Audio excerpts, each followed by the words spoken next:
এই শোনো, আজকে কি হয়েছে জানো? কি শুনতেছো না? দাঁড়াও, ফোনে একটা কাজ করতেছি। এতগুলো ডাক দিলাম, কি এমন কাজ যে তুমি আমার এই কথাটা শুনতে পারো না? পুরো ফোনটা আমি নিলাম। কি বলবা বলো, ফোন না নিলে কিসের জন্য? একটা কথা বলার টাইমে যদি সবসময় ফোনই থাকে, তাহলে আমার কথা শুনবা কখন? ওই শুনতেছি তো, কান খোলা গেছে, কইতে থাও। বেটা, তুমি যখন আমার একটা কথা কও, আমি যদি মনোযোগ দিয়ে না শুনি তখন কেমন লাগে? অবশ্য তোমার তো আবার এমন কিছু বলারই নেই। তোমার তো খাওয়া আর ঘুম আর ফোন টিপা, সেই তিনটেই যথেষ্ট, আর কিছু দরকার নেই। বউয়ের দরকার নেই, সংসারের দরকার নেই। দাও ফোনটা দাও। কি এমন কাজ যে আমার কথা শোনা যায় না? আরে সিরিয়াস, এটা নিউজ দেখতেছিলাম। কি সেটা? কি এটাই তো শুনতে চাইতেছি। তো তুমি মোবাইল দিবা না তো? ঠিক আছে, সমস্যা নেই, আবার ঘুমাইতে হইবে, ঘুমাইলেই। কেমনটা লাগে? কথাটাও শুনলো না। এইসব আচরণ করে সম্পর্কটা তিতা তিতা বানাইতেছো না, বুঝবা পরে। দেখছো কোনো রেসপন্স নাই, ওনার ভালোই লাগে এগুলা। কি কথা কইতেছো না কেন? কি বলবো? এইদিকে ঘুরে কথা বলো। মেজাজটা কি পরিমাণ যে গরম হয়, এরকমের আচরণ দেখলে কথা কইব না, উত্তরও দিব না। আচ্ছা, তোমার মতলব কি আমার একটু কও দি, কিছু তো কইবা।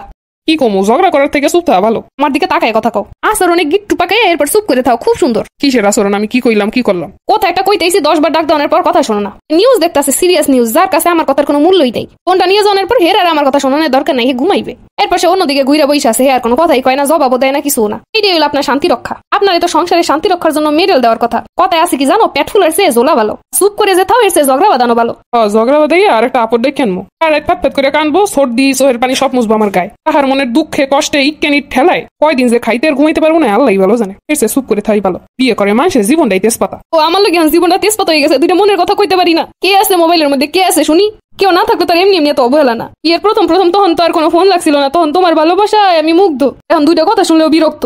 3টা পর্যন্ত মোবাইল টিপলে বিরক্ত হয় না, বউ দুইটা কথা কইতে চাইলে খুব বিরক্ত। এখন আমি নাকি তেজপাতা বানাই দিছি জীবনটা। চুপ করে থেকেও ফায়দা হইলো না। এই নিষ্ঠুর বেটা, আমার চোখের পানি দেখো তুই মোছাস না। এই উপরেলা সব দেহে বুঝবো একদিন, যেদিন আমি থাকবো না। থাকতে মূল্য দিল না। এমন পাষাণ বেটা যেন কারো জীবনে না আসুক, যে চোখের পানিটা দেখেও চুপ থাকতে পারে। না, থামানো যাইবো না। আজকে থামামো, প্রত্যেকদিন কানবো। এর থেকে আল্লাহ লেখান দিয়ে চুপ থাক। এটি মানুষের এমনি তো আবেগ বেশি, কান্দাকাটির দরকার আছে। আরে পুরুষ, এত কষ্ট দিয়ে কথা কইলে একটাবার যদি বুঝাইতে আসতা, একদমই গইলে যাইতাম। একটাবার যদি কইতা সোনা পাখি ময়না পাখি ভুল হইছে, তাহলে আমি ভুলে যাইতাম না। না, তা কইবো না। এখন তো আর আমি শখের নারী না, এখন তো আমি জীবন তেজপাতার নারী। তরকারিতে তেজপাতা দিলে যেমন গ্রানে ভাল লাগে, ঠিক তেমনই আমার দিয়ে কাজকর্ম করাইলে শুধু ভাল লাগে। তাছাড়া এমনি আমার ভাল লাগে না, কোনো কামে লাগে না। বুঝবা একদিন, বুঝবা। আমি যেদিন থাকুম না সেই দিন বুঝবা। এতটা কষ্ট দিয়েও সুন্দর চুপচাপ বই আসো, যেদিন আমি থাকুম না ওই দিন বুঝবা। মনে করো কি তুমি সারা দুনিয়ার মানুষ নাই, একটা গেলে 10টা হইব। ও তাই না? তোমার একটু উচিত শিক্ষা দেওয়াই উচিত। কোনো কিছু আবদার করি না, নিজের প্রয়োজন অপ্রয়োজন কিচ্ছু চাই না। তারপর যখন এত যাও, তাইলে কে ভালো রাখতে পারে তার কাছে যাও। দেখবা তাইলে ঘর দেন আমার সাথে সাথে আমি এটা নিয়ে লয়ে যাইবো। যাও না কেন? বসে আছো কেন? যাও, এই নাও ধরো, ব্যাগ নিয়ে চলে যাও। হ্যাঁ চলো চলো, আমার সাথে চলো। দেখছো, কইছিলাম না। ও তার মানে আগে ঠিক করে রেখে দিছিস? আরে না, আমার একটা জামাইয়ের দরকার ছিল খুব। আমার আবার স্বামী নেই তো। কেন, স্বামী কি হয়েছে? আমি তো বিদেশে। যাই হোক, সমস্যা নেই, আমারও তো একটা বউ আছে। হয় হয় নিয়ে যাই, এটারেও পিড়ে বিদেশে পাঠাইস। আরে না, হ্যাঁ আমি খুব ভালো পামো। অনেক দূর হাইটে আইসি এখন। হয়, এখন কই যাবা? কই যাবা মানে? তুমি তো আমার স্বামী। কই থাকবো কই খামো সব তো তুমি ঠিক করবা। কিন্তু আমার তো পকেটে 1 পয়সাও নাই। বউ পালবি কেমনে?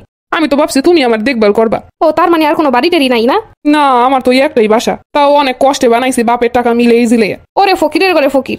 এই যুগে মাইয়েরা কি চাই জানো? টাহা টাহা। আমি বিদেশে টাকা পয়সা পালাই না ঠিক মতো, এর লেগে তো লই পলাইছি। এটাই দি জগৎ খয়রাতি। ও বউটারে খাওয়াইতি কি? যা বেতন পাইতাম মতো এ দিয়ে ম্যানেজ করে চলতো। তাহলে ওই বউটারে কিনে কেটে দিছো কি? ওই যেইটু লাগে এইটু তো দেওয়াই যায়। যে ভালোবাসা দিবস, এই সেই যে দিবস, সেই সব দিবসে কিছু ইনে টিনা দেওয়া নাই? আরে না, অতটা কি আমার আছে? আর যে কয়টা আছে এই দিয়ে সংকরের দরকার কি? লো বউটা থাকতো কেমনে? ও তো সারাদিন সময় সময় আর ভালোবাসা কে আর এইসবের লেগে খালি মাথা জ্বালাই খাইতো। এইসব ছোট ছোট ফগুবাজি দিয়েও বউটা রাখতে পারলি না। আমার রাখবি কেমনে? পুরো মিয়া তোমার দিয়ে করবো কসু। তুমি যেন রাত গেট বেন্ডে আমার ধরে লইছিলাম, আমি তো মনে করছিলাম তুমি আমার ভালো রাখবো অনেক। হ্যাঁ, আমার তো খাই লাগে কাম নাই। হের থেকে আমার বিদেশে জামাই ভালো আসলে। তুমি আমার এরকমের মাছ পথায় নিয়ে সাইডে দিলে যামু কই? বাড়ি ফিরনের তো উপায় নাই। ওই যে পাশে নদী আছে, এখন সোজা রাস্তা। এরকম আমার নদীর মাঝখানে নিয়ে সাইডে দিল। আসলে আমার বউ না, আমার কেউ এত ভালোবাসবো না, সত্যি কথাই। যে বুঝতে দেওয়া যাইবো না যে আমি এমনি করে ফেরত আইছি। হে বউ, কই গেলা তুমি? এই জায়গায় এসো কি করতে? আরে পাগল, আমি তো তোমার পরীক্ষা করতেছিলাম তুমি আমার কত ভালোবাসো। আসলে তুমি আমার অনেক ভালোবাসো, আমি এটা বুঝছি। কোনো দরকার নেই ভালোবাসা, আমি ভুলে যাবো। আরে পাগল না, কি কও তুমি? আজকে থেকে আমি একদম তোমার মনের মতো যাবো। আমার মনের মতো কারো অন লাগবো না, যে যেমন ভালো থাকে তেমন থাও। আরে কি যে কয়, আমার বউটা একটু রাগি হইলো জমের বালা। আসলে এটা সত্যি, বেড়াগো বেশি আগলে রাখতে চাইলে এরা বেশি অবহেলা করে। আজকে থেকে কোনো অবহেলা করবো না। একবার মন থেকে ভালোবাসা উঠে গেলে বারবার চাইলেও পাওয়া যায় না। পুরুষ মানুষ তো সম্পর্ক তিতা তিতা বানায়, তখন বুঝতে পারে। অনেকে তো বুঝতে চায় না। চলো আর রাগ হয় না, ঘরে চলো।